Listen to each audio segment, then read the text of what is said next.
Welcome to Sundays with Jane Eyre, everyone. This is episode 5, Barmicide Supper, covering chapters 7 and 8 of Charlotte Bronte's Jane Eyre. I am Edward G. Pettit of the Rosenbach in Philadelphia, and joining me today as co-host is author and Bronte scholar Michael Stewart. Welcome to the show, Michael. Hello, Ed, and thank you very much for inviting me. I'm looking forward to it. Your study looks fabulous. Thank you. Where are you joining us from? I'm in Yorkshire. Okay, beautiful. All righty. Yeah, it's been a nice day. Yeah, it's been lovely. Let me just welcome all our erudite Bronte sores and airheads out there. If you're new to the show, just a note on our format. If you're watching live on Zoom, the chat is for you to talk to each other and talk to each other. You will, and I love reading it after the show. If you have a question though from Michael or myself, put it in the Q&A feature on Zoom, and we'll do our best to hit as many of them as possible today. We're also streaming live on YouTube, so if you're watching on YouTube, if you leave a comment or question on the YouTube stream, I will get to that after the show as well. I encourage everyone to go over to YouTube and like and subscribe our Jane Eyre shows. Leave a comment. Liking, subscribing, and comments, even on past episodes, helps us gain greater visibility and grow the audience. More airheads to the show is what I want. Everyone, Michael Stewart is the creator of the Brontë Stones project. He is also the author of a novel, Ill Will, The Untold Story of Heathcliff, and the brand new Walking the Invisible, Following in the Bronte's Footsteps. Michael, I'm so happy to have you on the show today. I love the opening. I'm going to read your first couple sentences here. I wasn't born with a Bronte obsession. As far as I know, it is not a congenital condition, but these past few years, I've been struck with Bronte fever. I'm not the only one. Tell us a little bit about developing your Bronte fever and obviously this book, which I really want to hear about. Okay, so yeah, I mean, I'm from Salford, working class background, and there weren't many books in the house really. I lived close to a library, which was, a good thing. But really, my Bronte obsession began, I guess, through Kate Bush in 1978. So she had a debut single, Wuthering Heights. It was #1 in February 1978. It knocked off the #1 spot, Wings is Muller Kintyre, which I was very happy about at the time. And it was I can't remember, but it was in the charts for a long time. And I just received as a present a cassette, a tape machine. And I recorded Wuthering Heights on a C60 cassette. I filled the cassette basically. And you recorded right off the radio? Was it playing on the radio? Yeah, just off the radio. Yeah. Just put the tape next to the radio. Yeah, put the tape recorder up by the radio, and I always missed the beginning of songs. Yeah, you'd always have some DJ like Kid Jensen saying, "Hey, coming up next," sort of DJ talk. Good. So you had to sort of raise that from your mind. But anyway, I was doing that. And my mother, who had left school at 15 without any qualifications, and she was a bit ashamed of that, a bit embarrassed about that, and she'd just started doing an English O-level in night school when I was, that age. And she was reading Wuthering Heights, and she said, "Do you know what this book's about?" And I said, "I have no idea, really." She told me the story as Nellie tells Mr. Lockwood, really. So it was like an oral telling of the story, like a summary of it. Just became really fascinated by the idea of this orphan, and this cuckoo in the nest type of scenario. And then it wasn't until a long time after that, till I was about 16 or 17, I was working in a factory, and I used to get 2 library books. I think I got 2 or 3 library books a week. I used to go Saturday morning to the library over the road, and I'd get a couple of fiction and a non-fiction. And I got Wuthering Heights, and I started reading it. And I found it quite hard work to begin with, to be honest with you. I found it a bit of a struggle. I persisted with it on this bus journey to and from work, and just gradually became immersed in the book. By the time I finished it, I was in love with the book. And I didn't really get into the Brontes as an obsessive fan, really, though, until much later on. I moved to Thornton in 2000, so 21 years ago. And I moved opposite the Bronte birthplace in a house that was built in 1789. So it would have been there when the Brontes moved in 1815. And I just became really fascinated by the social history of Thornton as a village, as a place. Were they all born there? All the kids, even the older ones? Yeah, Maria and Elizabeth were born in Hartshead. So Patrick married Maria in December 1812. He didn't mess about. Maria, the eldest, was born at the end of 1813, and then Elizabeth was born in 1814. They moved to Thornton in 1815. Elizabeth was baptized, in fact, in the Old Bell Chapel where Patrick came to work in Thornton. And then Charlotte 1816, Bramwell 1817, Emily 1818. They had a year off in 1819. And then Anne in 1820. So it was a lot of sermons to write or something. There's a lot of sermons that year. It was a really busy year. So it was a busy time for them, and they grew. Basically, the family in 1815 was 4 of them, and then it grew to be 10 of them, including the 2 in-house maids. So they outgrew in 5 years their parsonage in Thornton, and that then sort of precipitated the move to Haworth, to a bigger parsonage. And but yeah, so Thornton was a very formative time, and Patrick said it was the happiest time. If you think about it, it was the longest sustained period that they were together and happy as a family, because almost as soon as they moved to Haworth, Maria was diagnosed with cancer. She became very ill and then died in 1821 shortly after. So she died, she left them motherless, and shortly after that they went to Cowan Bridge, and of course we know Maria and Elizabeth died of TB in 1824. So tragedy struck quite early on, really, and as soon as they moved to Haworth, really, it was kind of the end of that unit, that happy family. So Thornton became a bit of an obsession for me, and I was walking around Thornton, and there were lots of relics of that time. There were lots of graves and lots of buildings. The Firths who became friends with them almost immediately. Their house, is still there, lived in. I became friends with the woman who lived there at the time. So I just got really drawn into the social history and started thinking about the Brontes as people, not just writers. And at the time that I moved there was a writer called Barbara Whitehead who owned the Bronte birthplace. She was a writer herself. She was a mystery, like a crime writer, sort of what we call cozy crime now. She wrote this series of books of York, what called York Mysteries. They were all these female detective type mystery stories set around York. She's quite successful, but she was obsessed by the Brontes, and she bought the place a few years before and beautifully restored a lot of the 1815 features. She researched the paintwork and the carpets and the tapestries and the soft furnishings, and she basically, it was a labour of love. She restored much of that house to the original 1815 parsonage, and she opened it up as a museum and used to get coach loads of Japanese, American, tourists from all over the world who came on coaches. There used to be a company, I can't remember what they were called now, Literary Tours, and they begin in London, and they do Dickens's London and Sherlock Holmes. They go to Shakespeare, to Arvin, to do that, and then they came up to Thornton, and then to Haworth, and then they do Cumbria to the Lakeside poets, to the Romantics, Coleridge and Wordsworth and so on, and then they'd end up in Edinburgh looking at Robert Louis Stevenson, so on there, Walter Scott and that kind of thing. So it was a very well-established coach journey, and they'd stop on the way to Thornton, and it used to fascinate me. You'd have like 40, 50 Japanese with cameras taking pictures all over the place. So this little village, very remarkable little village, really suddenly became swamped. And I just became friends with Barbara, and she showed me around, and she told me about the Brontes and how it was in 1815. We used to play chess together, and I used to just pick her brain, basically, because I didn't really know much about the Brontes at that point. So I was kind of using her expertise and getting to know about them. And yeah, I just became absolutely fascinated, really. And that kind of led to me writing this book, Ill Will, which I started researching around that time, thinking about it, which then led to the Brontë Stones, which led to this book you've just referred to, Walking the Invisible. So the whole thing really comes back to my obsession, starting in 78, but really taking off in 2000. And that novel, and that's a novel, right? It's Ill Will, and it is. Yeah. So Ill Will starts off like minutes after. So if you obviously know the book. So Heathcliff runs off in the summer in 1780, overhears Cathy say it would degrade her to marry him, and he runs off in a storm. He's missing for 3 years. He returns. He's wealthy. He's educated. He is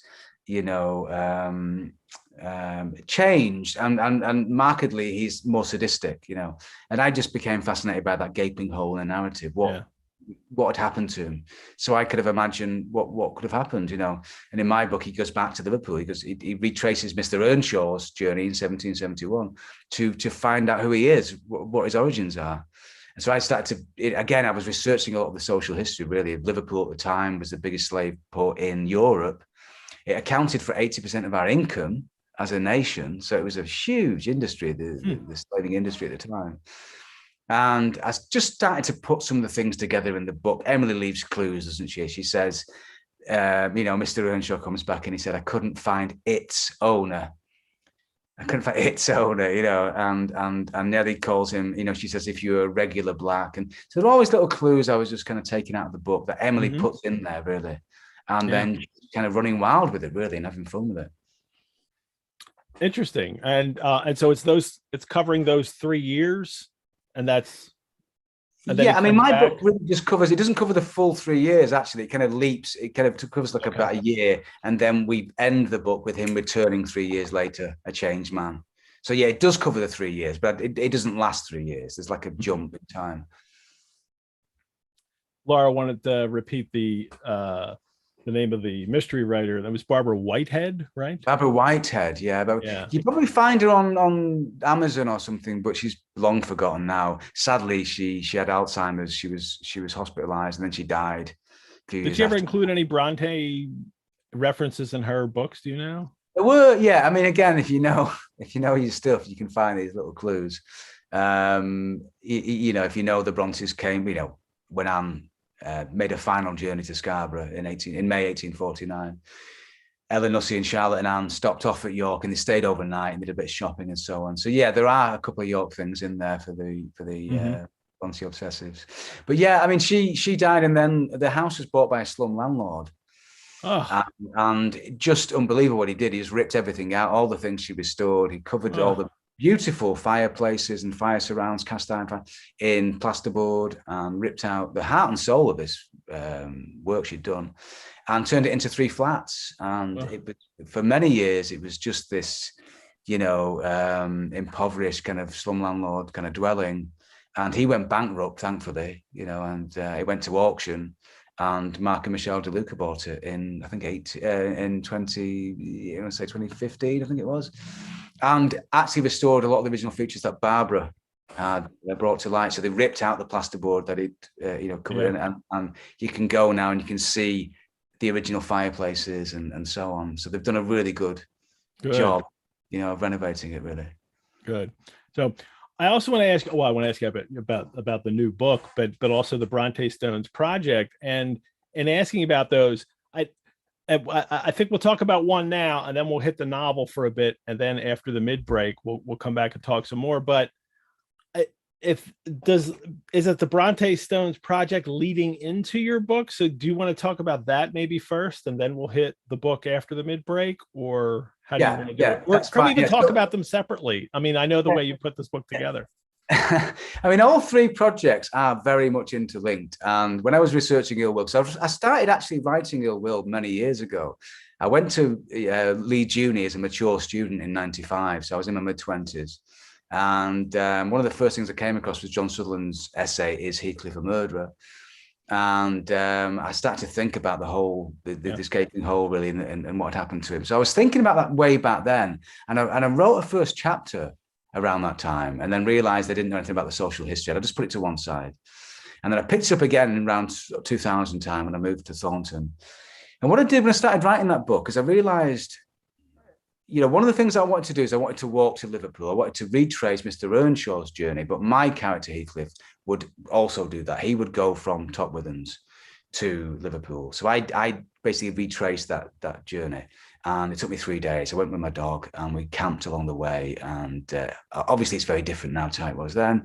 But I'm thinking in characters. I'm writing that chapter in character. I'm playing Heathcliff. My dog's playing Emily. Because he meets a girl on a farm. He runs away and he ends up on a farm. And he meets a girl who's being accused of witchcraft. And he rescues her, basically. And the two of them go together to Liverpool. She's only 10. She's only 10 or 11, I think. She might be 12. I can't remember now. So the two of them go together. So my dog was playing Emily. He didn't know this, by the way. They were your conversations. Yeah. So just trying to. So I was writing some of the chapters on the hoof as I walked to Liverpool, and that ended up as a chapter in Walking the Invisible. But what I was also doing is I was walking the moors surrounding Haworth, and I was being Heathcliff there. And so a lot of that book was actually written as I was writing, as I was walking. And I really enjoyed doing that. And two things came out of that. One is that I thought, to really get the Brontes, you've got to be immersed in the landscape. You've got to really get, you've got to really experience the hat-stealing winds and the call of the curlews and just to immerse yourself in that, to really feel what they felt. Mm-hmm. And I thought, what I want to do is Thornton's often missed from the literary map. Haworth gets all the attention, and to an extent, rightly so. It's a wonderful village, and the museum is a great resource, but those formative years in Thornton, 1815 to 1820, a really important part of the story. If you go to the birthplace, Charlotte could have seen from a bedroom window where her father worked at the Old Bell Chapel, because it was the last house on the main street. There's only 23 dwellings along the street at that time. That was the last one. It was the biggest one as well. And she would have seen from the window where her father worked at the Old Bell Chapel. She would have seen also Thornton Hall. So Richard Tempest, who built Thornton Hall, also built Old Bell Chapel. He was a knight of Henry VIII, and he was the justice for the peace, but he was accused of murder. He was in prison for murder, and he died in prison. But Thornton Hall is a 3-story estate. It's a medieval 3-story estate home. It's called Thornton Hall, which is very similar to Thornfield Hall. So I like to think even back then, Charlotte would have been 4 in 1820, But even then, there are bits of that narrative which perhaps she was getting influenced by, and perhaps became part of that story. So all these things are coming together, and I wanted to get Thornton on the map. And I thought, if I link Thornton to Haworth along a literary route, bearing in mind they travelled from Thornton to Haworth, they took all their possessions in 1820 and they set up home. And I thought, what would be nice is to have markers, basically stones which mark the bicentenaries of each of the sisters. So there's a chronology there. I start with Charlotte in 1816. And that stone sits in the Bronte birthplace. So Mark DeLuca gave me permission to take an angle grinder and cut a window in the outside wall of the birthplace. So I did that, and we mounted a stone. And we got the then poet laureate was Caroline Duffy. So she was the poet laureate in this is in 2016. Yeah.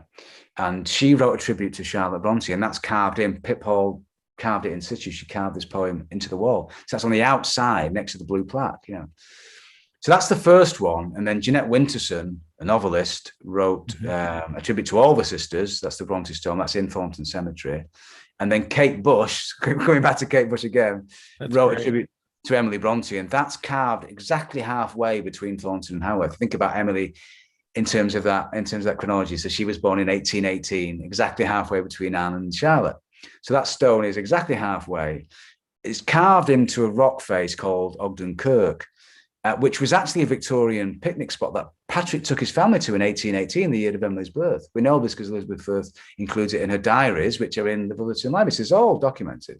So I thought, what a great spot to do that. It's a beautiful spot. It's quite remote. I can imagine Emily visiting it, and it's very pretty. It's very remote.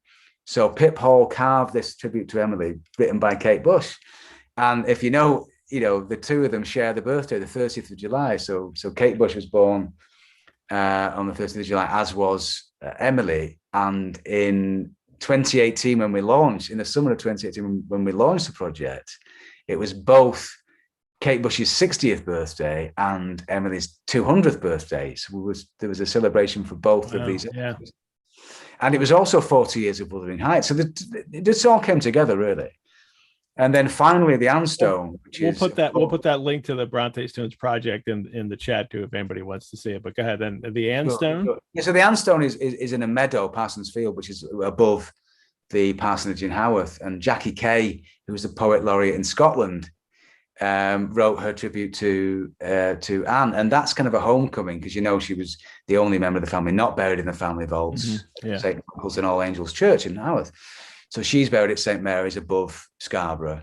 So the idea is that kind of stone marks a kind of homecoming, really, and it triangulates the parsonage and the family vault, and you can see from that stone those two sites, but it can also look over the moors as well. So that's the idea, really. It's a very simple idea. It's 4 stones. It's a literary walk, but then I devised walks. There's a linear walk, and then there's 3 walks for each of the sisters, and they're each different walks. They're all circular walks, and you can get those maps. They're in the book, but they're also sold separately as well at the parsonage in various bookshops online. So I'm encouraging people to go out there and experience the landscapes themselves, really. Yeah, which I love to do. And I mean, I do work kind of like that around here in Philadelphia for Poe and other Philadelphia Gothic writers. And what I love about this project is how in tune you are with literary history and getting people involved in that, especially in Thornton, to let them know that this is where it began for the Bronte family. Well, yeah, I mean, all your work with Poe. I mean, as you know, I'm a massive Poe fan, and I want to come over to Philly at some point. So maybe we'll do quid pro quo, and I'll show you around. There you go. We'll do that. I will have to get a little better shape to walk that long, but I will. But I will do that. So I have no problem doing the deal. Then I've got that on tape. Everybody, good. All right, then it's gonna do the Bronte walk. Hey, I would do it definitely. The one thing I've asked everybody that's been on the show so far is I know Wuthering Heights was your first real Bronte book and your love. Can you recall reading Jane Eyre for the first time and your impressions of it? Absolutely vividly. Yeah. It had an immediate impression. I mean, I've got to say, this is probably not very popular, but I prefer the first half of the book to the second half of the book. I prefer, some of my favorite scenes, the Red Room and the stuff at Lowood School. I love that kind of social history, that social realism. Mm-hmm. For me, when Rochester comes into it, it becomes a little bit formulaic, really. It becomes a little bit of a romance story, and I kind of know where it's going, really. Once you know that, you've set this thing up and you know that there's going to be a kind of series of obstacles, but then they're going to get together. And it just becomes, for me, I mean, don't get me wrong, I love that as well. But I just think for me, the most interesting bit of the book is those early years. Yeah.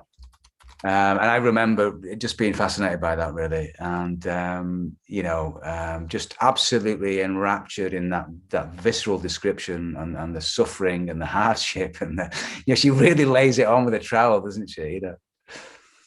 Do you still have that copy? Is that the Penguin copy that you have? Was that No. I mean, that copy I've got today, my Orange Penguin. I've had for some time, but it's not. I've got several different editions and different covers. I'm not even sure I've got. I think I might have even got it from the library. Actually, might have been a library copy. Yeah, I think it's probably a library copy. It would have been. I would have read it after Wuthering Heights on a bus to Mather and Platt's factory. So it would, and you got 2 weeks on these books. I don't know how it works in America, but at the time in England, you got 2 weeks for the book. We have a little longer usually. Yeah, you can renew. So yeah. All righty. Well, that's great. And a little later after mid break, we'll talk a little about the new book, Walking the Invisible. Right? Yeah. Let's get to this first chapter for today, chapter 7. In the last chapter, last week or the last 2 chapters, Jane has arrived at Lowood. She has met Miss Temple, the very lovely, wonderful, takes care of the children in spite of the horrible Brocklehurst and people that run the school. She's takes care of the kids as best she can in that system. And of course, the saintly Helen Burns, who is wonderfully good and beautiful in that way. And then actually, Jane will talk about this, but also it's a little troubling her zeal to not her zeal to die, but her zeal to kind of fetishize that it's better to be dead in the arms of God than it is to be living this life. And there's all kinds of issues that go on there, and we'll get to some of those today. Chapter 7 opens with my first quarter at Lowood seemed an age, and not the golden age either, which I thought was a little bit of a playfully funny line from young Jane there. And then she talks about the weather and the countryside and where they're at here. The deep snows, impassable roads, which prevented our stirring beyond the garden walls except to go to church. But when they did go to church, their clothing was insufficient to protect us from the severe cold. The supply of food was no good, and everybody's practically starving to death and freezing cold all the time as they have to go out and walk to Brocklebridge Church every Sunday. And we talked about some of this the last couple of weeks, the Lowood institution being based on the clergy daughters school at Cowan Bridge that all of the girls went to. Well, I'm sorry, the 4 of the oldest Bronte girls went to, Mariah and Elizabeth, and then Charlotte and Emily very briefly. Where can you tell our audience, Mike, where exactly that Cowan Bridge school was located in relation to so Cowan Bridge is quite close to so Cowan Bridge is quite close to a place called Kirby Lonsdale. That's the nearest town. It's not really anywhere. It's kind of really quite barren and remote. It's between Yorkshire and Lancashire. I've got a chapter of it, in fact, in Walking Invisible, when Branwell goes to Broughton-in-Furness. So he passes his sister's school, and I'm sure he would have stopped and had a kind of quiet moment there. But yeah, it's on a kind of, not a precipice as such, but it's on quite an exposed hill. It's now residential. It's just houses now, but it was like a sort of long outcrop of buildings that were exposed in quite a windy, remote area. And even Kirby Lonsdale, the nearest town, was quite a way. You couldn't have walked there. You'd have to get a coach or carriage or so on. So yeah, it fits quite well, the description of Lowood. I don't think she's necessarily, and there's lots of satirical elements in these chapters, isn't there? In fact, in all the book, and I think there's a lot of humor in the book as well, which sometimes gets lost in these chapters of privation and struggle. Some of the humor and the kind of slightly satirical, tongue-in-cheek thing that's going on there gets lost. Cowan Bridge is a really kind of atmospheric location, really, I think.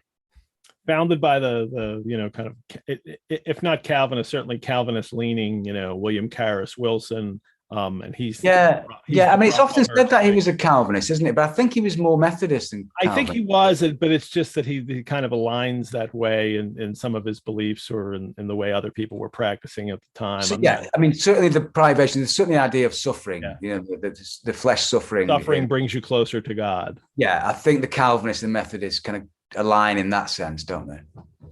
And there's nothing wrong with thinking that, as long as it's not intentional and you intentionally having people suffer when you could clearly. That's when you cross the line, isn't it? When you talk to people to bring that about, Yeah.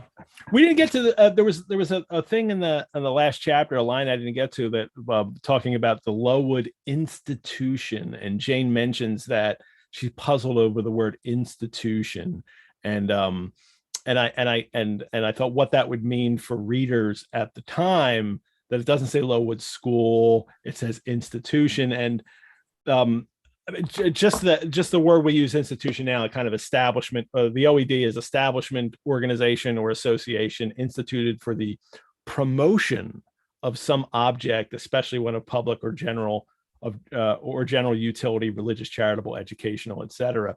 And that idea of institutions, this only arises, strongly in the 18th century, but comes on super strong in the 19th century, where, she's writing that institution is a place to promote welfare or knowledge of some kind, but also the idea that it's official and it's sanctioned by authority. It's not just people being charitable and helpful. It is more of an official place. And that's what the young Jane encounters with this school. Now, the Cowan Bridge School that she has in mind to base it on isn't an institution really at all. I mean, it's the clergy daughters school, which seemed like a great idea at the time, especially to Patrick Bronte, that, oh my gosh, my daughters can go off and get an education, that they would normally not be able to get, and the kind of things that they would teach them was good. Even Jane has this in Lowood. I mean, they're learning, the practical knowledge. They're not just off sewing in the corner and, learning how to be, women. They're kind of, Miss Temple teaches them geography and they learn history, and that's the good side of it, but it's such a little bit of good with all of the, privation added to it. And here, when they come back, they, Miss Temple on their walk back from the church, this is a couple paragraphs in, she mentions how Miss Temple was always encouraging us by precept and example to keep up our spirits and march forward, as she said, like stalwart soldiers. Miss Temple's doing her best, isn't she? Yeah, I mean, we worship at the temple, don't we? I think Miss Temple is, you've got, it's really, really evenly split, isn't it? So you've got Helen, you've got Miss Temple, but then you've got Brocklehurst. So you've got these two ideas of Christianity, really. One is about forgiveness and love, and the other one's about punishment and denial and suffering. Yeah. And it's almost like Charlotte saying, I'm going to give you both sides of this now and see what you think. And actually all the things that Brocklehurst is saying really are, you can pick out of the Bible those things. Jesus says, you suffer for me, and you'll be happy. If you suffer, you'll be happy. So it's not as if it's distorting, actually, or there are examples of this in the Bible, in the Old and New Testament, and we can cherry pick, and we can say God is love, or we can say God is a punitive tyrant. Both things can be true, can't they, from the same text? And Helen kind of goes both. I mean, it's the that she understands the suffering and knows that suffering will get her something, but she's also very loving and forgiving herself. So Helen, Helen is very Christ-like in herself, isn't she? She turns the other cheek. She doesn't. She isn't eaten up by revenge or hatred. She just takes it all on the chin, and she suffers a great deal, doesn't she? She gets the word slattern on a board on the forehead, we'll get to that. That's a good moment in this chapter. For now, they go in. They have to gather around the hearth in the schoolroom, and then this is interesting that Jane brings this up too, in that the larger girls push out the older, bigger girls push out the younger, smaller ones, and you would wish that they would all be helping and taking care of each other. This is what they learned from Miss Temple, but I don't know. It's almost a little bit like Lord of the Flies in this school. With the big fish eat the little fish, don't they? Yeah. And if your access to heat requires you to deny somebody else, you're going to get to the front, aren't you? And you're going to do whatever you can to do it. It's survival, isn't it? Really. Yeah. I mean, they're at the point of starvation. Really, it's the middle of winter. The snow is on the ground. They're freezing cold. They're given a piece of bread as a treat. It's a double ration. A whole instead of half slice with a thin scrape of butter. I mean, the whole Grim Up North thing, there was a Monty Python sketch many years ago, where, they parodied this whole notion of it's Grim Up North, where to the point where one of them was living in a shoebox eating gravel. And, this is almost at that level of parody, isn't it? Yeah. And Helen says that, Jane says it was the hebdomadal treat. I'm not sure if I'm pronouncing that right. Hebdomadal treat. And if you know what hebdomadal means, that's just weekly. Yeah. So it's once a week. They get a thin scrape of butter. I think Temple gives them cheese, doesn't she? Because the porridge has been burned. Bread and chease. Yeah, that was in the last chapter where she rescues them, and then she'll admonished, isn't she, for that? Yeah, she's admonished in today in these chapters. We'll find that.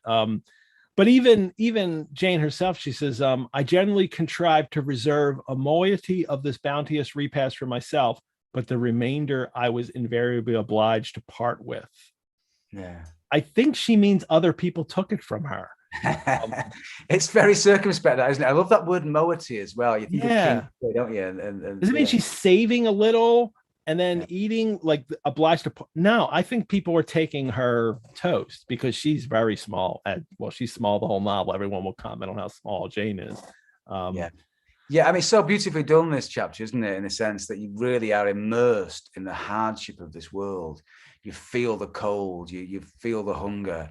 You know, she talks about a skin being flayed by the wind, and you know, she really does a great job of creating this really hostile environment, really. And the way that you know, you've got Brocklebridge Church, which is even colder and harsher than the school, unbelievably. But it's so close to Brocklehurst, isn't it? So you've got Brocklebridge. So it's almost like the church is an extension of his persona, isn't it? This is his hardship and his cruelty made into a building, you know, made into a place to be, you know. So it's interesting, that whole Brockle connection, I think. Yeah, and I'm assuming she's also hinting too that the family is very connected to that area, that this is theirs. They've been there a long time.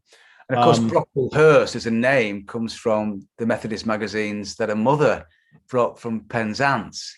One of the few things that survived the shipwreck were Maria's Methodist magazines. I think she had them from 1798 to 1812. So there's a whole collection. And there was this Brocklehurst character in these magazines, and that's where probably Charlotte got the name from. Yeah, the name, because it's not a common name. We know that. So she came across it once. They're also exhausted. They're literally falling down asleep as as Sunday evening comes along. She says she compares it to the enactment of the part of Eutychus, which is I think it's in the Acts of the Apostle, but it is Eutychus is listening to Paul give a long sermon, and he falls asleep, and he falls out a window, falls 3 stories. Everybody, well, he must be dead, but Paul goes out and just lifts him up and says, oh no, he's not dead, and he brings him back inside. I think the passage doesn't say that Paul resurrects him, but it looks like Paul resurrects him.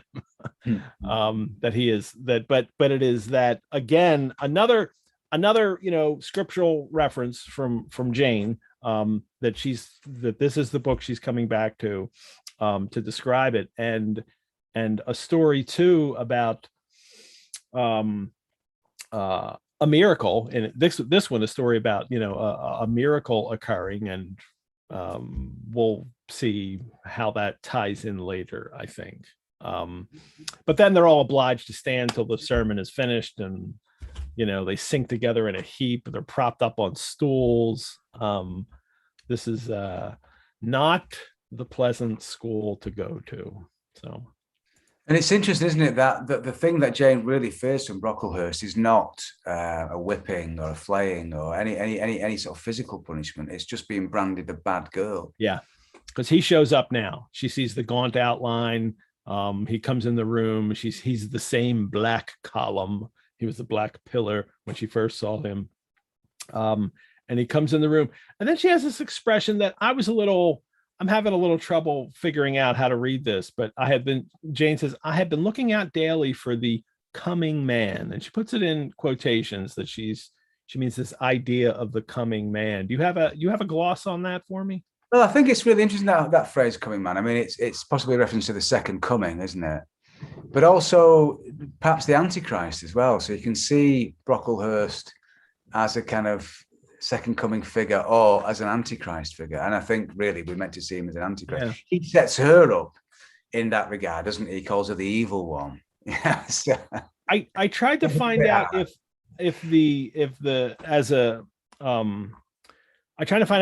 phrase coming man had already been used yet in that way to describe somebody who is kind of raising themselves up or going to be, popular or wealthy or successful. That is a meaning of, a coming man, someone who's sent. But I don't know if it means that yet then. So I think at this time the coming man can be used it's been cited in lots of ways at this point, and I think certainly the second coming is one of them. Yeah. This idea of the Antichrist is another. And I just think having that kind of ambiguity and ambivalence really is really. And either way, if she's using it, I mean, she's using it ironically, because Brocklehurst is certainly not the second coming of Jesus, we hope. No, but all bad men think they're doing good, don't they? And his punishing, punitive kind of treatment of them is probably coming from a place where he just thinks he's doing the best thing for them, really. You know, it's a very, very strange idea about them, doesn't it? He calls them, he says they have vile bodies. Yeah. Oh, These young girls, aren't they? That he says, you know, and he can't look at them. We'll get to that in a minute too. But first he comes in right away and he has to exert all this control over their clothing, the thread that they buy, the needles that they use. And it is, you know, some of the girls have 2 clean tuckers in the week. It is too much. The rules limit them to 1. I mean, this control over even just the clothing on their back. He's, you know, talks about their stockings and how they're not darned correctly. It's obsessive. It seems it's a fear of the female body, isn't it? It's a fear of the actuality of the physical female. You know, he wants them covered up, he wants them regulated, he wants them denied. You know, it's just a fear, isn't it? It's a basic fear of women.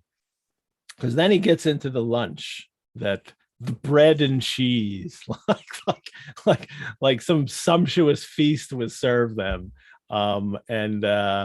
And he, you know, he calls Miss Temple out on that, and she takes responsibility, and she says it was because the porridge was burnt. And then he is, you know, you are aware that my plan in bringing up these girls is not to accustom them to the habits of luxury and indulgence, but to render them hardy, patient, self-denying. You know, I mean, he talks about if an accidental disappointment of the appetite occurs, such as the spoiling of a meal, the under or over dressing of a dish. That's not what we're talking about. That, you know, that they should, you know, he doesn't, they're being pampered because they didn't eat the burnt, you know, porridge. And instead were given bread and cheese later. And he says, you know, he's what he's doing is, what his object is, the spiritual edification of the pupils by encouraging them to evince fortitude under the temporary privation. And, you know, in theory, there's nothing wrong with that. Like, hey, you know, sometimes you don't get everything you want, and you need to be able to deal with that, especially as a kid. To learn that early is good, but he's intentionally creating situations where they will. And what's interesting, isn't it, is almost immediately afterwards we see his family, we see his wife and daughters, and they're attired in silks and ermines and, you know, velvet, and their hair is, you know, done. So we see the hypocrisy, and Charlotte's deliberately juxtaposing those 2 things, isn't she? Yeah. You know, what he's saying and what he's insisting on, but actually how he's living and what he accepts in his private life are 2 very, very different things. And I think this is Charlotte being satirical and saying this is what it's about, really. And it's almost like to me, Lowood is almost like a microcosm of England at that time. You know, that yes, you do have these authoritarian figures and inequality and injustice, but you have some good people. You have Miss Temple, you have Helen, and so on. But pretty much how it is. This is how society is for most people. So Lowood is a really, really strong microcosm, I think, of what's happening in Victorian society. You know, Marianne has a really interesting question here. She talks about the Brocklehurst is so clearly trying to control and obliterate the student's sexuality. Hair, a woman's crowning glory, which is called here, is deeply symbolic of sexual maturity, but he insists on tight control over hairstyle and length, and orders what cannot be controlled cut off. We'll get into that. That happens in a little bit. But she also says, if you keep a teenage girl on starvation rations, she will stop or never start menstruating as well. And so that kind of preventing them from maturing into women. But Marianne's question at the end of this is, would this have been clear to contemporary readers? Would they have noted this anti-sexuality, anti-development maturity in women that Brocklehurst is coming on with? I don't know if we can ever answer that, but we can. I mean, what's interesting about that whole Julia Severn haircutting thing, you know, is that Brocklehurst, he says, we're not to conform to nature. Yeah. He says, you know, Miss Temple said, these are naturally curled. She's not done this. This is just naturally curly hair. And he says, yes, but we must not conform to nature. So his idea of godliness is something outside of nature, which seems paradoxical, doesn't it, to us? Yeah. And I can imagine people at the time would notice this kind of thing then, that especially his focusing on their bodies. Like you said, he said vile bodies at one point. We just, jumped over that too.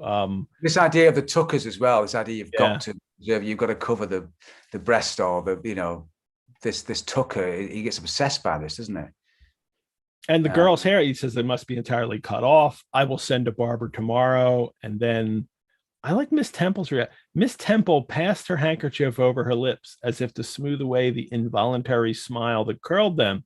As terrible and awful as he's being, Jane notices, and Miss Temple sees in him too, there's a bit of ridiculousness to his. It's utterly ridiculous, isn't he? He's a farcical character, and that's what's making them laugh involuntarily. You don't want to laugh because it's going to get into trouble. It's tough though in this novel because she has painted this picture so heavily that when you have a moment like that, I almost feel like it's not funny, but perhaps if you're in it is in such a contrast to Dickens, where, like say like in Nicholas Nickleby, where you've got the Yorkshire schools and Wackford Squares, who is horribly, horribly abusive. And yet the farce in those scenes really comes out as well. Here it's much it's more muted, and you have to really get into the characters, I think, point of view to see that bit of farce in it, that it's not on the surface. Yeah, I think you're right. Although the link to Dickens is there, I think, and Brocklehurst as a character is a bit Grindian, isn't he? I know Dickens wrote that later. Whether Dickens was reading Jane Eyre and whether he was influenced by this, I don't know. You're right. We've already talked about this. Well, we know he read it, but whether because he never talks about the Brontes, but clearly Bleak House, Esther Summerson. That's so heavily. Just to see them in dialogue, isn't it? To see Dickens actually reading Jane Eyre and being influenced by that, and just in the names as well, Brocklehurst and some of the other names in the book. They have that kind of slightly, sort of comic, Dickensian, exaggerated kind of feel to them, don't they? We're meant to read something into them. Brocklehurst feels like something of his characters in that name or whatever. So, yeah, I think there is a link there with Dickens, certainly, although they're very different writers. Oh, yeah. Well, let me take a little mid-break here and give you out a little message, everyone. We bring Sundays with Jane Eyre to you for free. So if you'd like to support the Rosenbach through donation, you can do so at our website. And since this novel was published in 1847, we're asking for donations of $18.47 to support the show. And I would like to thank those of you who have made donations, some of 1847, some of even more. And that would be Gazelle D in Arlington, Virginia, Carolyn G in Philadelphia, Chaya R in Washington, D.C., Hollis S in Philadelphia, Mary Lou in Denver, Colorado, and Vanessa C in, I'm going to get this right, Oconomowoc, Wisconsin. Oconomowoc. I'm going with Oconomowoc, Wisconsin. But you could also become a member of the Rosenbach. Everyone, members of the Rosenbach, get free and exclusive access to some programs, 10% off of any of our reading courses, 50% off of programs, and we have a bunch of new memberships among our Airhead audience. I want to thank Gina A. in Ackworth, Georgia, Susan B., Nashville, Tennessee, Doris W., Leonia, New Jersey, Jessica B. in Broomall, PA, William R. in State College, PA, and Phyllis G, Michael H, Virginia M, Rachel R, James L, Aaron B, and Curry B, all in my hometown of Philly. Thank you all for becoming members of the Rosenbach. Thank you to the others for donating. That is absolutely wonderful. I am so happy that I get to do this kind of work for the Rosenbach, and you're making donations and becoming members makes all of this possible. Remember, everyone, we have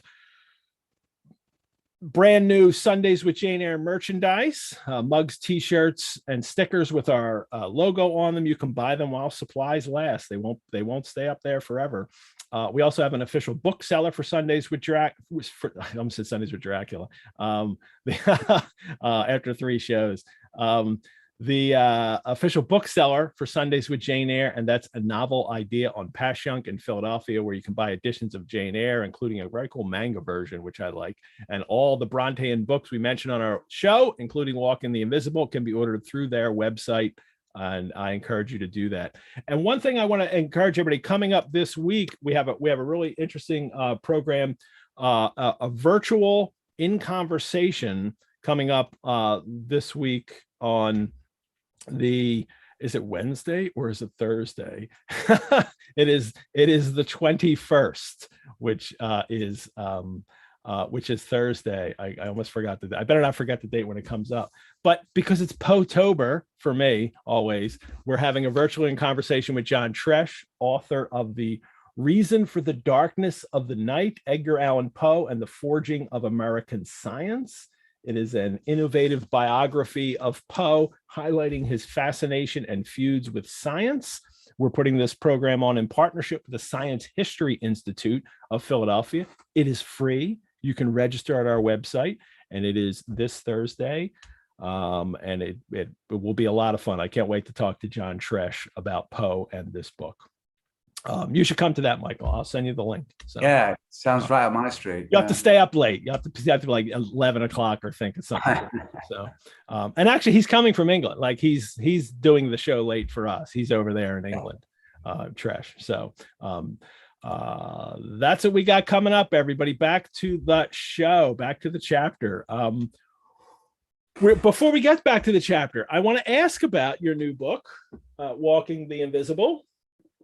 And I love that you have also, because not only is this, it's kind of like a natural history account too. So yeah, and as you're walking around looking at these places, along with the literary history, but you have also all the maps for the Bronte walk in here, and I love a book with a map. So very detailed, very lovely looking maps too. I like these a lot.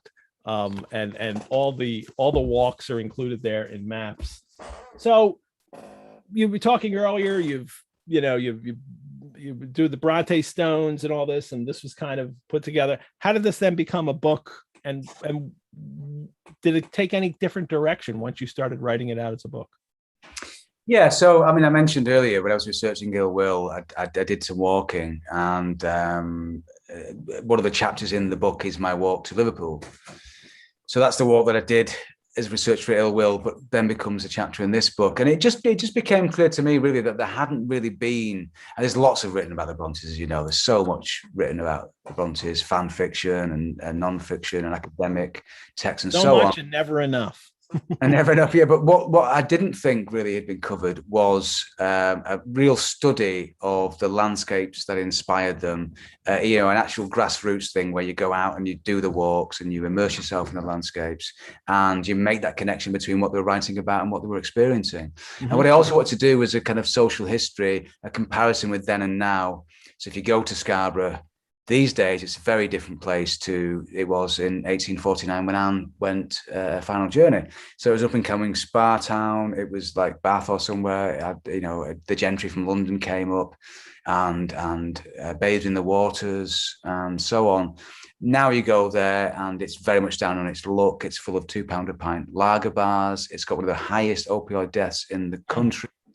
So it's a very different place, and I was fascinated by that really as a place that's emblematic of where we are now as a country. Actually, a lot of these seaside towns are in some way emblematic of our national identity.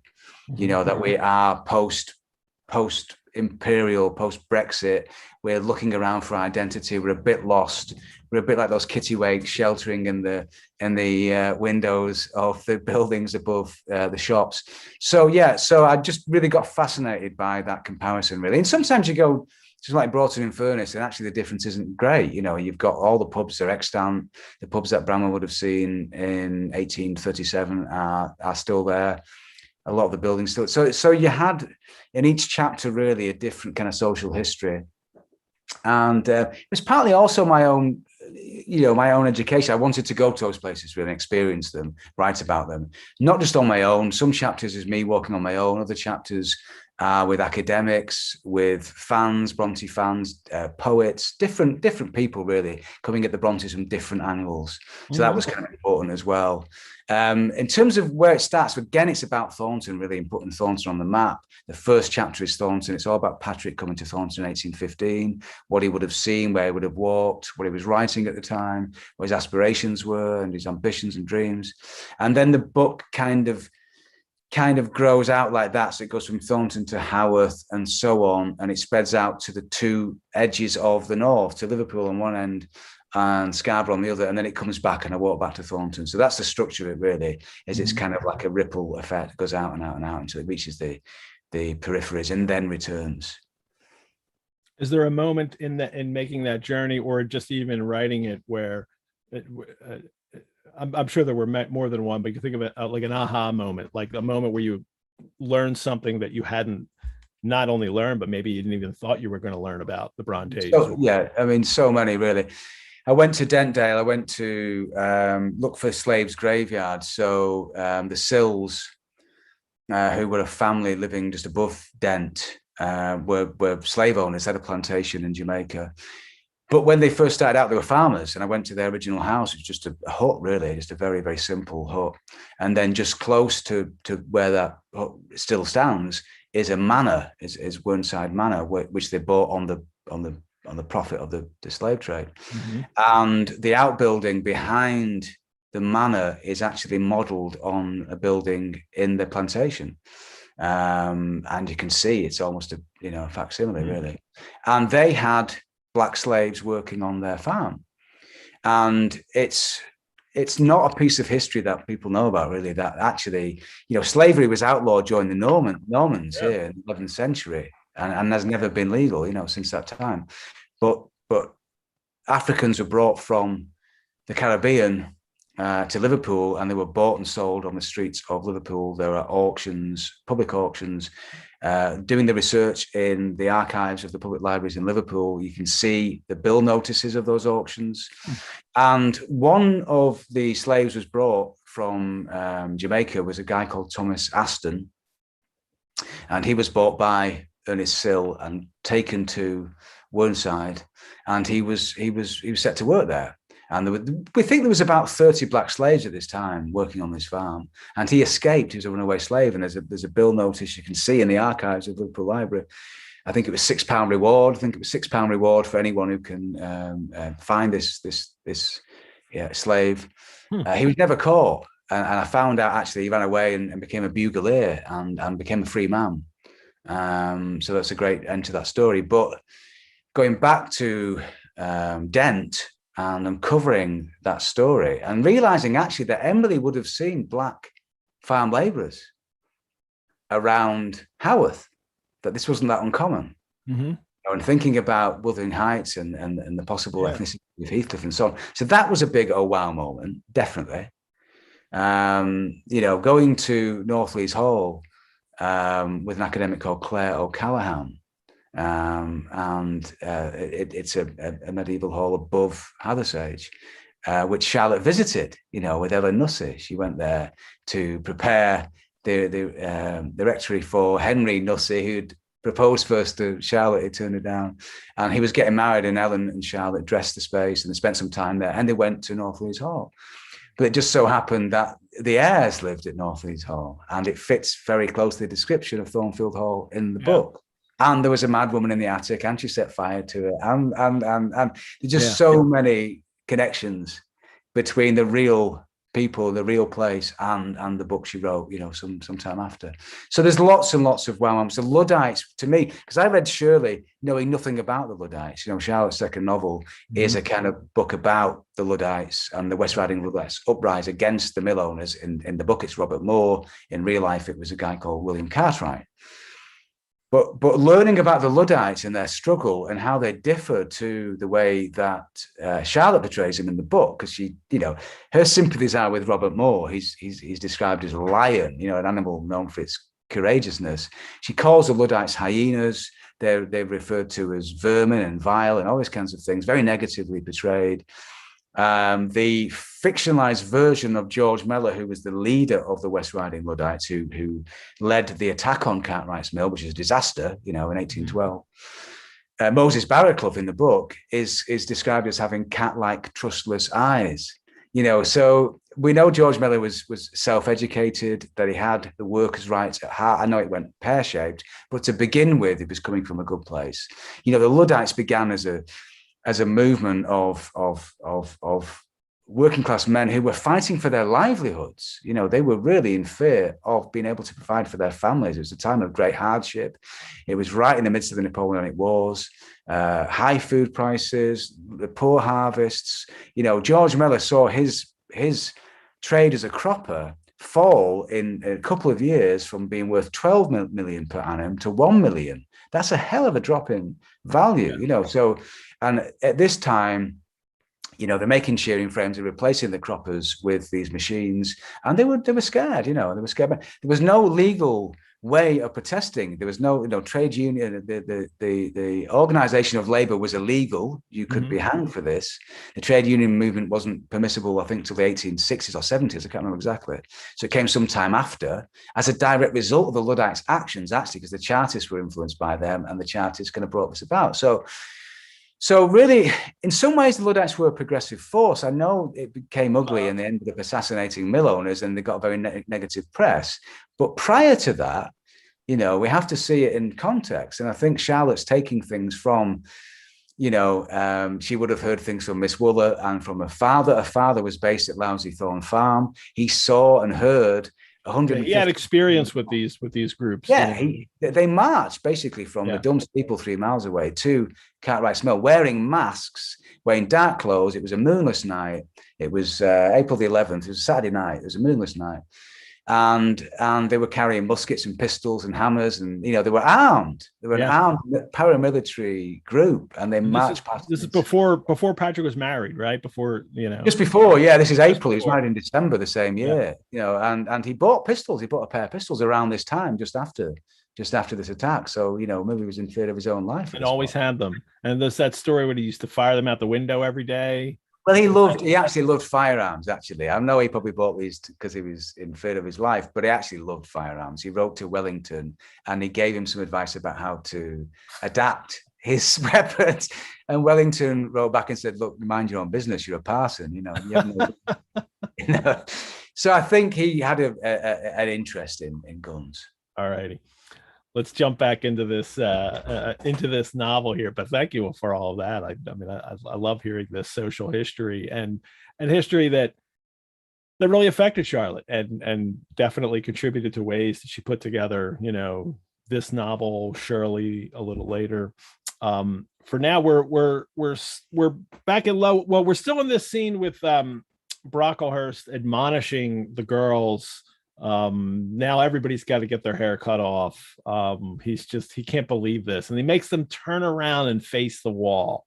And that's the real issue that really clues me into, like, you can't look at women, you can't look at young women, and he's very troubled by this. But then his own family comes in, the Mrs. and Mrs. Brocklehurst. Come in, and they all have their ostrich plumes and their curly hair, and even Mrs. Brocklehurst has a false front of French curls. Everyone with this, it's almost like a little wig of curls, that she puts on under something. And Jane right away notices the kind of ridiculousness of this, and everyone does. And there's kind of, people have to turn away because the students have to turn away because they find it humorous that it's farcical for them for this to be happening. But Jane can't go unnoticed for long. She drops her slate and it breaks. And Brocklehurst notices her then and has something to say about her. And she right away, Jane thinks, another minute, and meaning Miss Temple, another minute, and she would despise me for a hypocrite, thought I, because I was no Helen Burns. Well, because she thinks that, Miss Temple's going to believe what Brocklehurst says, because he's the authority figure. And this is her whole life's experience, is that older people lie and they get believed. But I like the impulse of fury against Reed, Brocklehurst and Co. She says, and company, like the worst company ever. Reed, Brocklehurst and Company. But she's also knows that she says, I was no Helen Burns, right? Like she can't endure in silence that, that doctrine of endurance that Helen has. Jane knows she doesn't have that. But maybe she does, because and how she reacts to this. Brocklehurst just does the worst possible thing you could do with the child, sets her up in front of the room, talks about, she's, the evil one had already found a servant, an agent in her, and then tells them all to avoid her company, exclude her, because this girl is a liar.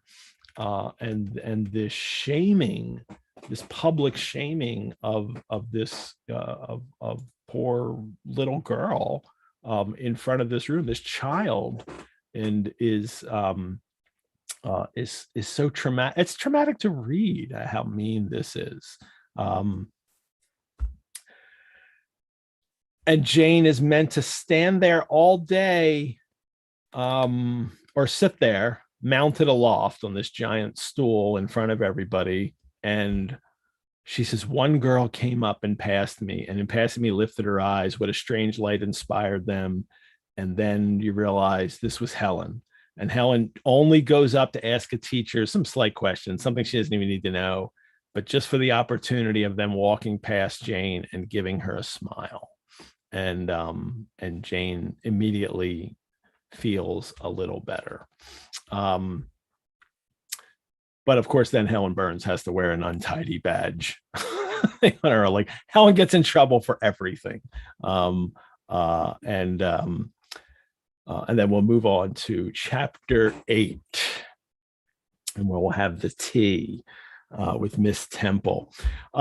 She's finally weeping, but she only weeps alone. And it's interesting because Jane said, I was no Helen Burns, but she behaves just like Helen Burns, doesn't she? Yeah. She endures this awful punishment in silence, and then waits till she's alone to cry, which Helen did earlier. Jane noticed that when Helen goes off alone, and when she comes out, she could see that she had been crying after being punished. But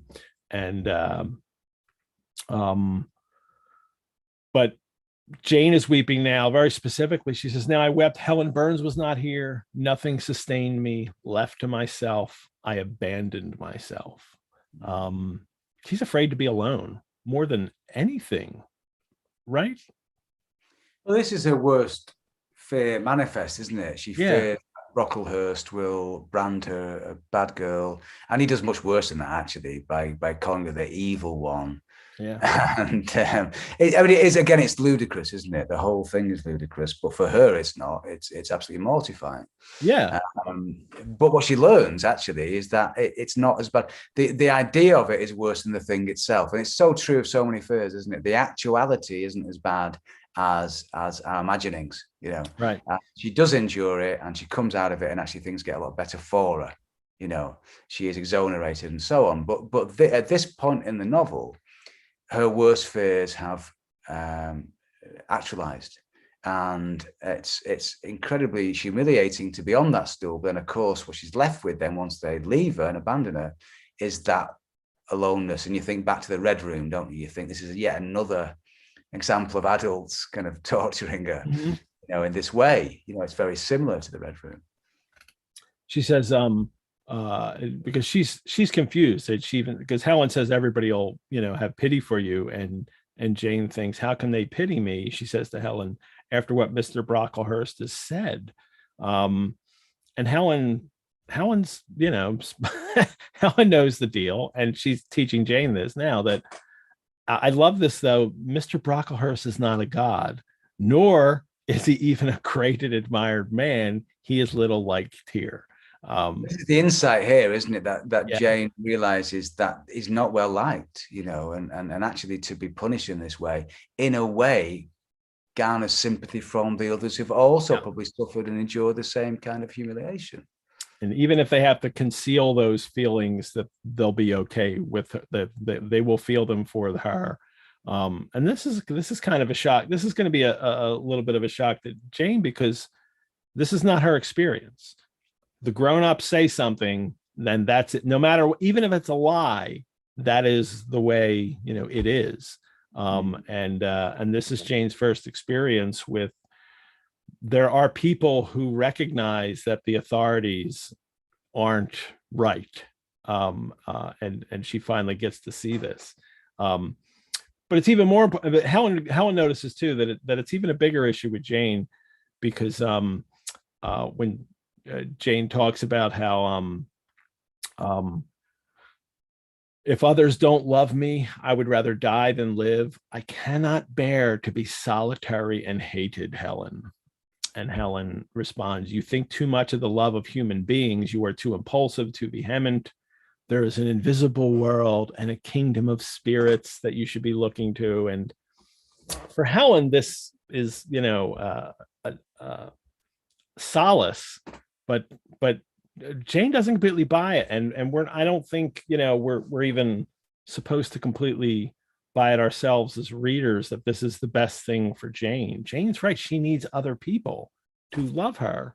As there's nothing wrong with that.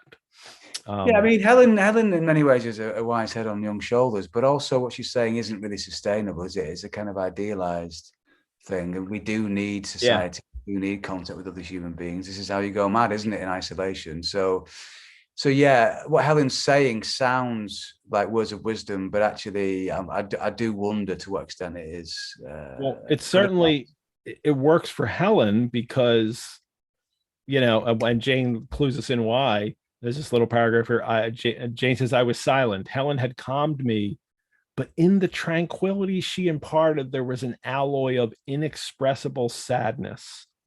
And then a line later, she says, she breathed a little fast and coughed a short cough. That of course that very ominous, don't they? Yeah, we talked about it last time, but of course Helen thinks this is solace to Helen, because she knows she's deathly ill, and that's sad for Jane to think that, but also I think it clues us in that perhaps this is wisdom for Helen, but this is not necessarily going to be wisdom for Jane. Yeah, no, absolutely agree. And it's weird, isn't she? She says she describes Helen as silent as an Indian. And I did wonder about that phrase, what exactly she meant by that, really. I'm wondering which Indian does she mean, from India, or was she talking about Native Americans from I don't know when that, I don't know. I think it's possibly a reference to Native Americans, actually, rather than. You think? Do you think that stereotype of the silent Native American is there, or is this more like a kind of meditating, Indian? From India. I don't know. Well, we know that one of the servants emigrated, didn't she, to America, and gave Charlotte some Indian moccasins, some Native American moccasins as a gift. So she would have had knowledge of that culture to an extent. Okay. So whether it's a reference to that, but it's just a really curious phrase, isn't it? Because I don't know how much she would have known about India and their culture yet, because it's not, the British haven't really moved in, and it's not become the jewel in the crown yet. No, so I don't think it refers to that. Long before that, yeah. Miss Temple then comes in. I came on purpose to find you, Jane Eyre. I want you in my room, and as Helen Burns is with you, she may come too. And and she brings her in for comfort. Is it all over? Have you cried your grief away? And Jane says, because I have been wrongly accused, and you, ma'am, and everybody else will now think me wicked. I mean, this is a great fear out of her. And it's great, this scene, isn't it, in contrast with chapter 7 and all of the cruelty and hardship of that. We're now seeing the opposite of this. And Miss Temple gets free to act. Like she couldn't do anything in those moments with Brocklehurst there. Yeah.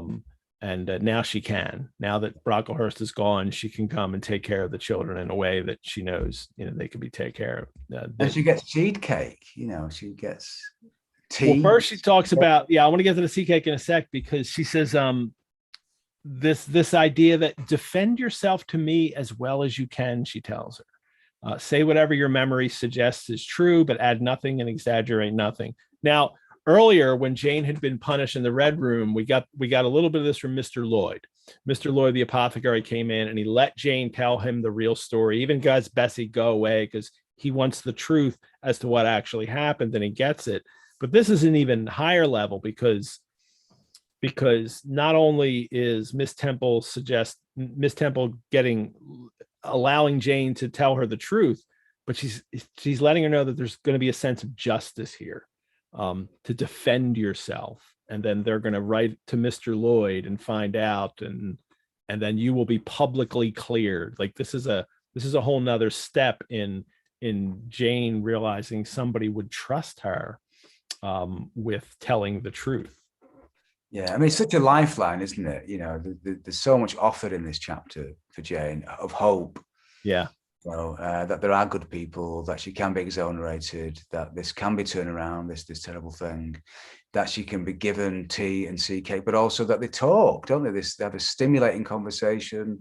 There's a kind of freedom. There's a safety there. There's it's just such an interesting contrast to the previous chapter, really. And her treatment here is major contrast. She kissed me, and still keeping me at her side where I was well contented to stand, for I derived a child's pleasure from the contemplation of her face, her dress, her one or two ornaments, her white forehead, her clustered and shining curls, and beaming dark eyes. I mean, kissing her and holding her tight, and the veneration that Jane has for her. And then Miss Temple says, "Helen, how are you? Have you coughed much today?" And that's caring. She's understandably wants to, take care of Helen, but it's another reminder to the reader. Like we keep getting the reminders. Don't miss this point, people. Helen is very ill. Yeah. And it becomes, I just think as a literary device, it becomes really effective, doesn't it? As a way of ratcheting up tension and jeopardy. And we kind of know where it's going and we don't want it to go there, but it's inevitable, really, isn't it? And as readers of these kinds of clues and these kinds of techniques, we're adept, aren't we? We know exactly where that's leading us, really. So yeah, and I just think the fact that Helen we talked about that last time. Let's stick to that point for a second, because I think and some others did that. It was kind of clear indication, the coughing, that Helen is not long for this earth. Yeah. And someone had asked about how did everybody read it that way then even? And I think so, because you're aware of the social, they would have been very aware of the social conditions at the time. And and if you're thinking about Coinbridge and Maria and Elizabeth, with TB in Coinbridge, all this is very sort of poignant, isn't it, in terms of what Charlotte suffered and experienced, really. Mm-hmm. And Helen becomes a way of her expressing this trauma that she experienced as a young child, at Coinbridge, and seeing her too, having lost a mother, in 1821. So Charlotte was only, what was she, 5, wasn't she? Having lost a mother, she then loses her two eldest siblings, who would have been sort of mother-like figures to her, I'm sure. Mm-hmm. Well, they're going to have tea, but Miss Temple can't get more bread and butter because Mrs. Harden is in charge of the supplies. And then Jane gets another great lesson from Miss Temple. We must make it do. And then she pulls out a good-sized seed cake, and they have these generous slices of seed cake. And last week we had a couple. Or I think it was in our Facebook group. A couple people were sharing seed cake recipes. So she's got a little stash of seed cake. I think she should get that under wraps. Yeah. I was thinking getting seed cake today, but instead I have a very with my tea. I'm drinking tea today. I'm drinking a lovely tea out of my Poe mug. Oh, your Poe mug, brilliant. Well, that's from the historic house in Philly. But along with my tea, instead of seed cake, this is a Philadelphia treat. The Philly people watching will think this is funny. I'm having tasty cakes, everyone. So butterscotch crimpet. Isn't that a prerequisite? Shouldn't all cakes be tasty? Yeah. So that's a Philly cake thing. Here I'm eating live on air, which I've told people I won't do, but I can't.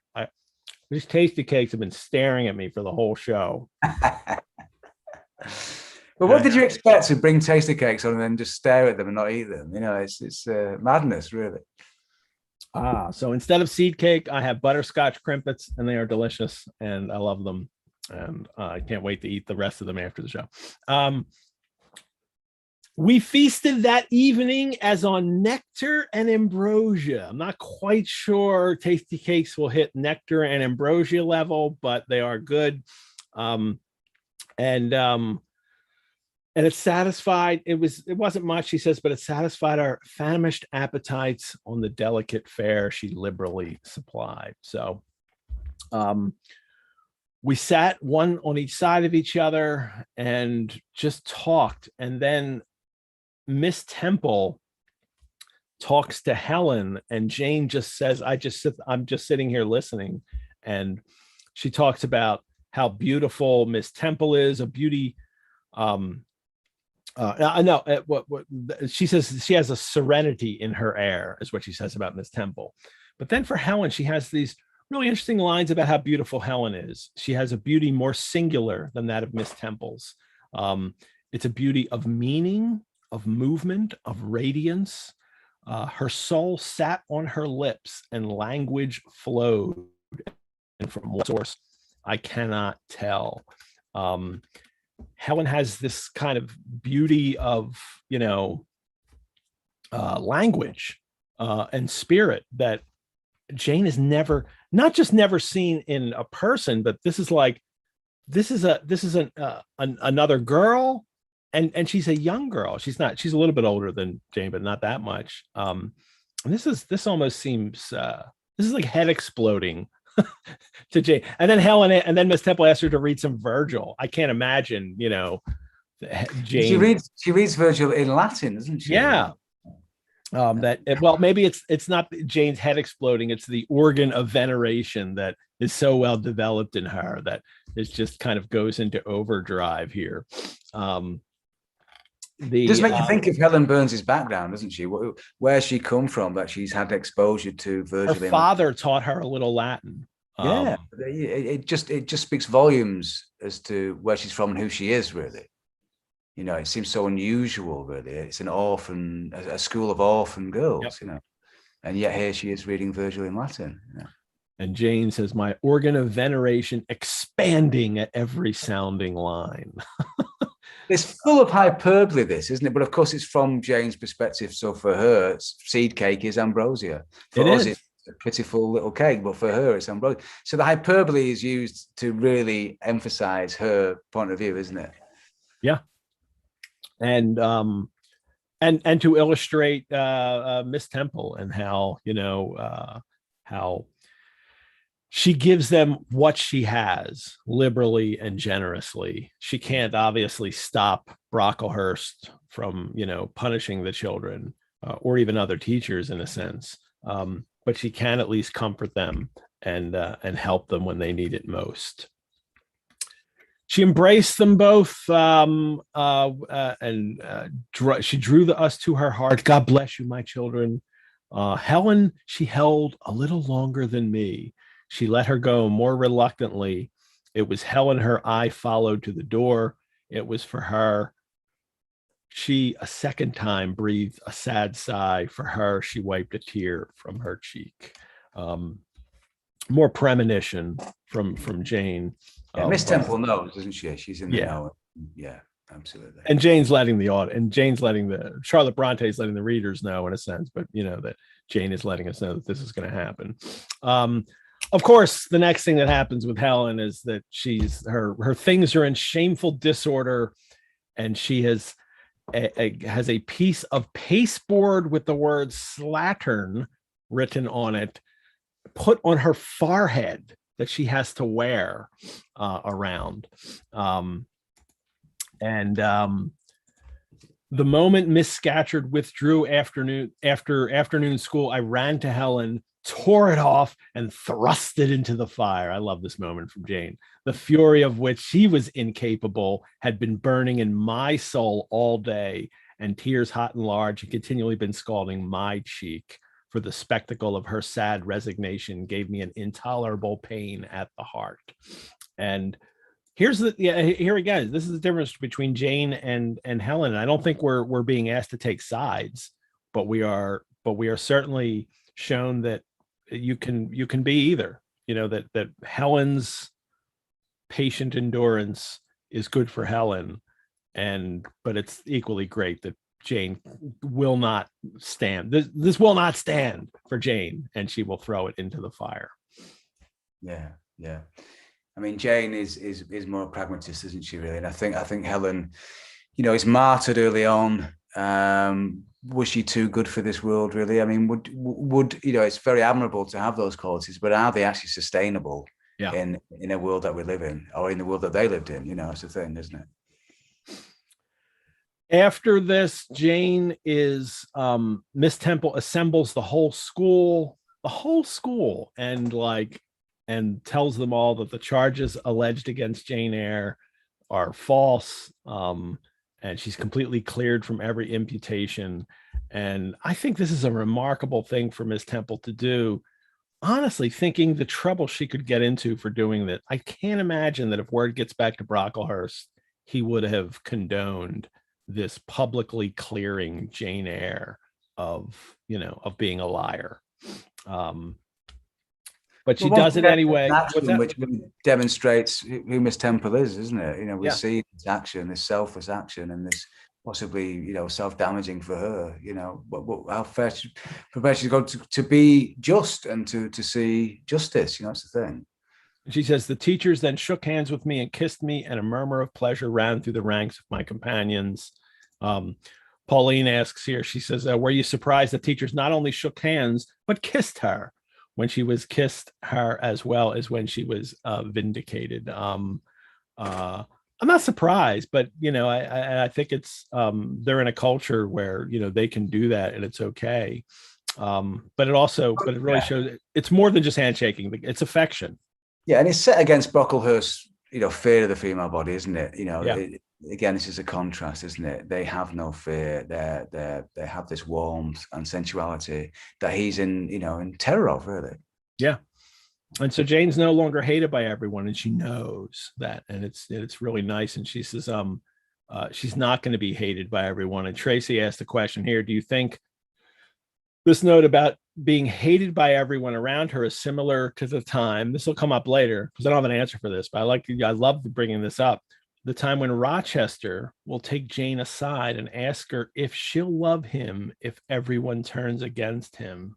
That's interesting. I never made that connection. That is something that Jane worries about as a child, and Rochester will use that as a test later. And basically it's a payoff, isn't it? Basically, she set this up in this first half of the book to pay off in adulthood this fear. Roberta has an interesting connection here. She says, is Miss Temple a grown-up version of Helen Burns? That's interesting. That if Helen could grow up, maybe she would be like Miss Temple. Yeah, that's a valid point, I think. Yeah. Well, because she has been vindicated, Jane now is inspired to work. She sets to work afresh. She's able to pioneer my way through every difficulty. She starts learning French. She starts learning drawing. She says, I sketched my first cottage, whose walls, by the by, outrivaled in slope those of the Leaning Tower of Pisa. But she's loving this. And that night, on going to bed, she says, I forgot to prepare in imagination the Barmicide Supper of the hot roast potatoes or white bread and new milk with which I was wont to amuse my inward cravings. And a little note to people who might not know what a Barmicide supper is. It's an imaginary supper. It is It's from an Arabian Nights story. Barmicide is a rich merchant, and he has a beggar come to him asking for food, and he, as a joke, this is so callous. It's like a weird story because I can't quite figure it out because I did read it. And he keeps coming out with these dishes that are this, and he describes them as if it's this gorgeous feast, and it's not. It's all, and they pretend to eat, and the beggar goes along with this for this whole feast, and then at the end, Barmecide finally says, since you've gone along with all this, he really does feed him and takes care of him, and he has this great feast. And I don't know, it seems kind of mean. No. But it's Charlotte as well, isn't it? Making literary allusions and learning, a reading, really. And this is, and because then instead of that Barmicide Supper that Jane needs, she needs to imagine a better life and things that are good and things that will satisfy her. This now shifts into, she says, I feasted instead on the spectacle of ideal drawings, which I saw in the dark, all the work of my own hands. So that she sees instead now all this work that this art that she will be able to create, and then the writing story, the French stories later, that she'll be able to do this kind of stuff in the future. But I also think this idea of this imagination ties in very well with the Brontes as children too, and the imaginary worlds that they put together and lived in as children and then wrote about, right? Yeah, I mean, the whole chapter is a massive turning point in the book, isn't it? Yeah. For Jane, and her fortune, really. Yeah, things are looking a lot rosier by the end of this chapter, aren't they? And they are. Better is a dinner of herbs where love is than a stalled ox and hatred therewith. Jane quotes at the end from Solomon, but then I love the final line, really, is like, I would not now have exchanged Lowood with all its privations for Gateshead and its daily luxuries. Yeah, what a great end to that chapter. Yeah. So, and we did very well on time today. We're ending right around when I'd like to end. So, any final words? Well, that was a great final word on the end of this chapter, that this is a kind of turning point for Jane, correct? Yeah, I think so. Yeah, and thank you so much, Ed, for indulging me. And it's so nice. I'm so glad it was a bit potluck, wasn't it, that I got chapter 7 and 8? Because as I say, I think there's just such key chapters, really, and so well written, so interesting, so much things going on there. So it was a real pleasure to do that. Thank you. Thank you. What do you got coming up next? What are you working on now? I kind of know you'll have to talk about it. Well, I've just been filming for Channel 4. Mariella Frostrup is doing a documentary called Novel Britain, and she's one of the episodes is about Bronte's Yorkshire. So I've just been on. Oh, that's great. I'm also Mariella filming that. Yeah, so it'll be spring next year. It's broadcast. Lovely. Oh, that'll be excellent. I can't wait to see that. Brontë Stones and Airheads, thank you all for tuning in today. We'll post this recording on our website. Maybe that's how you're watching. We also have a Sundays with Jane Eyre Facebook group where we can continue the conversation. Look us up on Facebook and join in there. But you can also go to the Rosenbach's YouTube account and like the Jane Eyre videos or make comments on them, subscribe to the channel, all of that stuff. I want to thank our chat, Mrs. Fairfax Brianna, today for putting the links in the chat. Thank you so much. And next week, my co-host will be Dr. Janine Hatter, who is a lecturer at the University of Hull in the UK. So we're bringing lots of co-hosts on the show from the UK. We'll be covering chapters 9 and 10 of the novel, where we learn the sad fate of Helen Burns as spring comes to Lowood. Jane grows up and we'll get a visit from Bessie in the next 2 chapters. And I think they end the Lowood period of the novel. I think we get a little more Lowood and then off to Thornfield after that. If you're looking for more virtual engagement, head on over to the Rosenbach website. Check out our other virtual offerings, including our gallery gateways and exhibitions. The Rosenbach is also open to visit. See our website for how we're making it safe for you to come to see our exhibitions and historic house in person. And please support the Rosenbach, which you can do by donation. We're asking for donations of $18.47 to go along with the year the novel was first published to support the show, but any donation is welcome. And if you're not already a member, I invite you to join. Michael, thank you for being here today. Thank you. Best of luck with all the books and all your endeavors. And I hope we get to hook up again and do something here or with Poe or with anything. Definitely. Yeah. All right, everyone. Playing us out over the credits will be Pleated Gazelle's Secrets. Farewell, readers. May you live entirely for and with what you love best on earth. Thanks for joining us. Bye-bye.